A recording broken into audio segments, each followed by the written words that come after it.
Olá pessoal, sejam bem-vindos a mais um vídeo do Dissecando o CTN, agora para tratar do artigo 186 do Código Tributário Nacional. Mas antes de começar os comentários ao artigo 186, gostaria de falar com vocês sobre dois cursos que abri, que disponibilizei na plataforma Hotmart e cujos links para eles estarão aqui na descrição desse vídeo.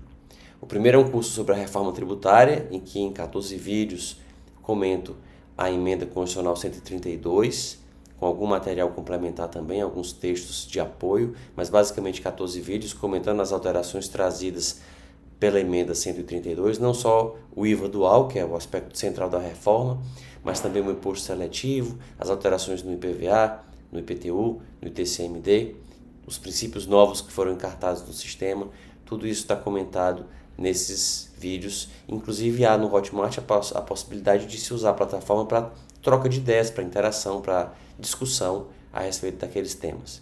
E também um curso de introdução à epistemologia jurídica, em que se examinam temas ligados à teoria do conhecimento, à teoria do saber e sua pertinência, sua aplicação ao direito. Então esses dois cursos estão lá, confiram aqui nos links da descrição. Mas em relação ao artigo 186 do CTN, o que dispõe o artigo 186 do Código Tributário Nacional? Ele estabelece que o crédito tributário prefere a qualquer outro, seja qual for a natureza ou o tempo de sua constituição, ressalvados os créditos decorrentes da legislação do trabalho ou do acidente do trabalho. Então, primeiro, vamos observar o seguinte: esse artigo é um artigo geral. Ele abre a seção 2, que trata das preferências do crédito tributário, ou seja, de como ele deve ser tratado comparativamente a outros créditos, como ele deve ser tratado quando ele concorrer com outros créditos, quando houver uma necessidade de escolha entre pagar o tributário ou pagar outro. Se não tiver dinheiro para pagar todo mundo, qual deve ser a ordem com que deve ser pago o tributário? Então, o artigo 186 inaugura essa seção tratando de uma situação normal. Dentro de uma situação normal, ressalvadas hipóteses específicas que podem ser tratadas em normas específicas que vêm mais adiante, no caso, por exemplo, de falência, essa regra pode mudar, a gente pode ter uma exceção, e é o que a gente vai ver exatamente agora em relação ao parágrafo único. Mas, em regra, o crédito tributário prefere a qualquer outro, ressalvado o trabalhista, que decorra da relação de trabalho ou de acidente de trabalho. Então, se uma empresa tiver em dificuldade, mas não está falida, tem que pagar as suas dívidas e tem que fazer uma opção entre pagar a dívida trabalhista ou a tributária, ela tem que pagar primeiro a trabalhista. Mas se a opção for entre a tributária e qualquer outra, que não seja trabalhista, deve ser paga primeiro a tributária. Agora, o parágrafo único trata de uma exceção, que é o caso de falência. No caso da falência, nós não temos essa preferência do crédito tributário sobre todos os outros, e mesmo nós não temos a preferência do trabalhista sobre o tributário, como a gente vai ver agora. Então veja, no caso do parágrafo único a gente tem o inciso 1. No caso de falência, o crédito tributário não prefere aos créditos extraconcursais ou às importâncias passíveis de restituição, nem aos créditos com garantia real até o limite do valor do bem gravado. O que significa isso? Crédito extraconcursal são aqueles créditos que decorrem de fatos, são os créditos que decorrem de fatos ocorridos depois da decretação da falência. Decreta-se a falência primeiro, e aí depois de decretada a falência, acontecem fatos que geram créditos novos. São, portanto, os créditos que surgem depois da decretação da falência. Esses créditos preferem ao tributário. São os chamados extraconcursais. E por quê? Porque por conta da necessidade de preservação da empresa, ou até mesmo para que se possa satisfazer ou se possam satisfazer os credores, há casos em que a empresa precisa continuar funcionando mesmo depois de falida, por um tempo, ou até de forma definitiva se ela for adquirida por outra pessoa. Então, se o estabelecimento for adquirido por outra pessoa. Então, seja para continuar funcionando por um tempo, digamos que é um supermercado, tem muitos produtos perecíveis no estoque e a falência foi decretada, se ele fechar as portas o prejuízo é maior. É melhor vender aqueles produtos que estão no estoque para minimizar o prejuízo. E aí quem é que vai comprar aqueles produtos e pagar os tributos devidos? Como seria possível vender aqueles produtos e pagar seu tributo devido?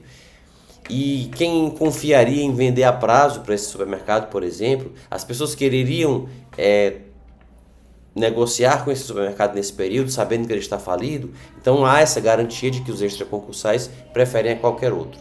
A mesma coisa para as quantias passíveis de restituição, que são aquelas quantias que não são propriamente uma dívida da empresa falida, mas algo que foi entregue a ela para que ela restitua depois, é apenas uma devolução. E também os créditos que decorram de garantia real. Então, se é uma dívida que está garantida por uma hipoteca até o valor do bem hipotecado, ela prefere ao tributário. Então, essas são as disposições do primeiro inciso. No segundo inciso, nós temos que a lei pode estabelecer limites e condições para a preferência dos créditos decorrentes da legislação do trabalho. E esses limites foram fixados em 150 salários mínimos. Por que isso? O que isso quer dizer? Quer dizer que o crédito, no caso de falência, não no caso de regra geral, que é o do caput, que o trabalhista prefere sempre. Mas se houver uma falência, o trabalhista só prefere ao tributário até 150 salários mínimos.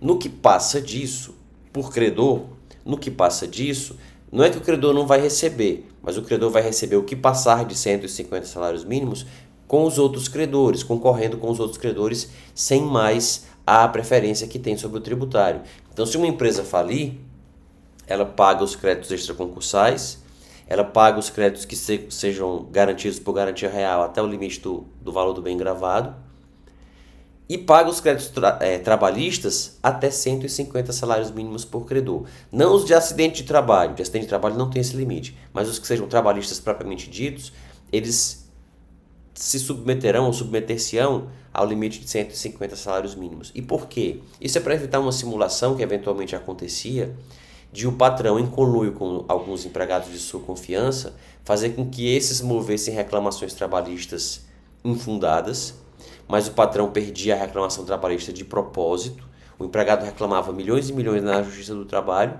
o patrão perdia a reclamação de propósito, apresentava uma contestação meia-boca ou reconhecendo a dívida e perdia, havia o trânsito em julgado, formava-se na Justiça do Trabalho uma sentença com o trânsito em julgado na qual tinha sido definida uma dívida trabalhista, e então esses trabalhadores apresentavam isso na falência.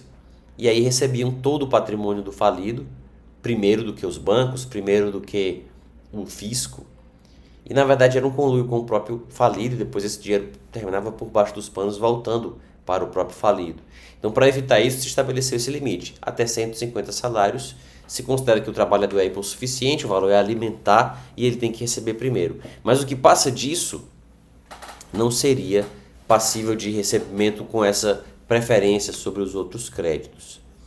E finalmente nós temos no artigo 186, no parágrafo único, o inciso 3, que estabelece que a multa prefere apenas aos créditos subordinados. É interessante entender a origem dessa disposição. Essas disposições todas foram trazidas pela Lei Complementar 118, que alterou o Código Tributário Nacional em 2005, para ajustá-lo à Lei de Falências, que foi alterada também nessa data.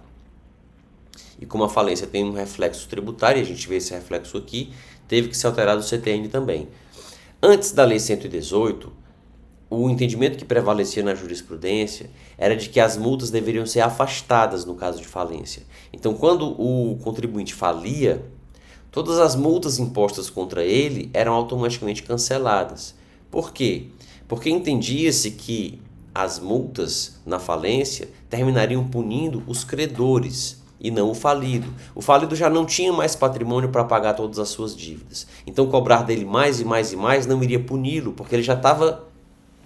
É como aquela pessoa que vai se afogar, tanto faz se afogar numa piscina de 10 metros de profundidade, ou de 5, ou de 20. Se ele não sabe nadar, 10, 20 ou 5, ele vai se afogar do mesmo jeito. Então o falido já está afogado, já está... Não há como impor uma multa maior e maior e maior a ele, não vai fazer diferença nenhuma. A diferença fará para os credores, que receberão menos os seus créditos, porque haverá o pagamento da multa. Então, no caso de falência, automaticamente se cancelavam as multas.